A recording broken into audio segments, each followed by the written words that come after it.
Yesus mengatakan suatu perumpamaan kepada mereka untuk menegaskan bahwa mereka harus selalu berdoa dengan tidak jemu-jemu. Katanya, dalam sebuah kota, ada seorang hakim yang tidak takut akan Allah dan tidak menghormati seorang pun.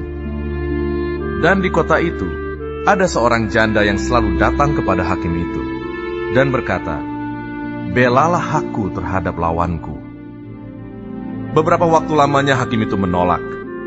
Tetapi kemudian ia berkata dalam hatinya, "Walaupun aku tidak takut akan Allah dan tidak menghormati seorang pun, namun karena janda ini menyusahkan aku, baiklah aku membenarkan dia, supaya jangan terus saja ia datang dan akhirnya menyerang aku." kata Tuhan, Camkanlah apa yang dikatakan hakim yang lalim itu. Tidakkah Allah akan membenarkan orang-orang pilihannya yang siang malam berseru kepadanya? Dan adakah ia mengulur-ulur waktu sebelum menolong mereka? Aku berkata kepadamu, ia akan segera membenarkan mereka. Akan tetapi, jika Anak Manusia itu datang, adakah ia mendapati iman di bumi? dan kepada beberapa orang yang menganggap dirinya benar dan memandang rendah semua orang lain, Yesus mengatakan perumpamaan ini. Ada dua orang pergi ke bait Allah untuk berdoa. Yang seorang adalah Farisi, dan yang lain pemungut cukai.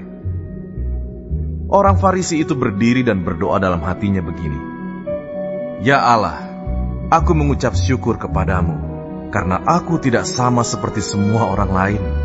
Bukan perampok, bukan orang lalim, bukan pezina, dan bukan juga seperti pemungut cukai ini. Aku berpuasa 2 kali seminggu.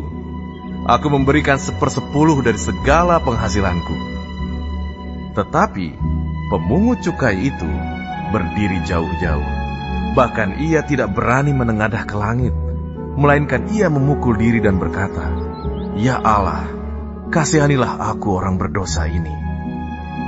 Aku berkata kepadamu, orang ini pulang ke rumahnya sebagai orang yang dibenarkan Allah, dan orang lain itu tidak.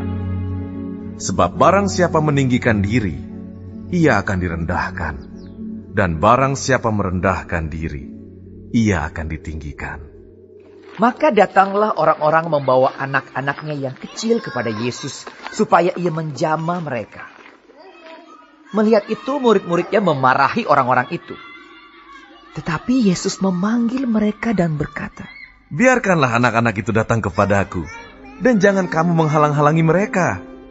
Sebab orang-orang yang seperti itulah yang empunya kerajaan Allah. Aku berkata kepadamu, sesungguhnya, barang siapa tidak menyambut kerajaan Allah seperti seorang anak kecil, ia tidak akan masuk ke dalamnya. Ada seorang pemimpin bertanya kepada Yesus. Katanya, Guru yang baik, apa yang harus aku perbuat untuk memperoleh hidup yang kekal? jawab Yesus, Mengapa kau katakan aku baik? Tak seorang pun yang baik selain daripada Allah saja. Engkau tentu mengetahui segala perintah Allah. Jangan berzina, jangan membunuh, jangan mencuri, jangan mengucapkan saksi dusta. Hormatilah ayahmu dan ibumu. kata orang itu. Semuanya itu telah kuturuti sejak masa mudaku. Mendengar itu, Yesus berkata kepadanya, Masih tinggal satu hal lagi yang harus kau lakukan.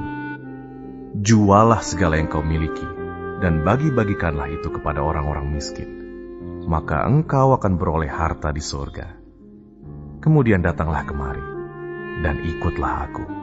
Ketika orang itu mendengar perkataan itu, ia menjadi amat sedih, sebab ia sangat kaya. Lalu Yesus memandang dia dan berkata, Alangkah sukarnya orang yang beruang masuk ke dalam kerajaan Allah. Sebab lebih mudah seekor unta masuk melalui lubang jarum, daripada seorang kaya masuk ke dalam kerajaan Allah. Dan mereka yang mendengar itu berkata, Jika demikian, siapakah yang dapat diselamatkan? kata Yesus. Apa yang tidak mungkin bagi manusia, mungkin bagi Allah. Petrus berkata,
dan mereka tidak tahu apa yang dimaksudkan. Waktu Yesus hampir tiba di Yeriko, ada seorang buta yang duduk di pinggir jalan dan mengemis. Waktu orang itu mendengar orang banyak lewat, ia bertanya, Apa itu? kata orang kepadanya. Yesus orang Nazaret lewat. Lalu ia berseru, Yesus, anak Daud, kasihanilah aku. maka mereka yang berjalan di depan menegur dia supaya ia diam. Namun semakin keras ia berseru, Anak Daud, kasihanilah aku. Lalu Yesus berhenti dan menyuruh membawa orang itu kepadanya. Dan ketika ia telah berada di dekatnya, Yesus bertanya kepadanya. Apa yang kau kehendaki supaya aku perbuat bagimu? Jawab orang itu. Tuhan, supaya aku dapat melihat. Lalu kata Yesus kepadanya. Melihatlah engkau, imanmu telah menyelamatkan engkau. Dan seketika itu juga melihatlah ia, lalu mengikuti dia sambil memuliakan Allah. Seluruh rakyat melihat hal itu dan memuji-muji Allah.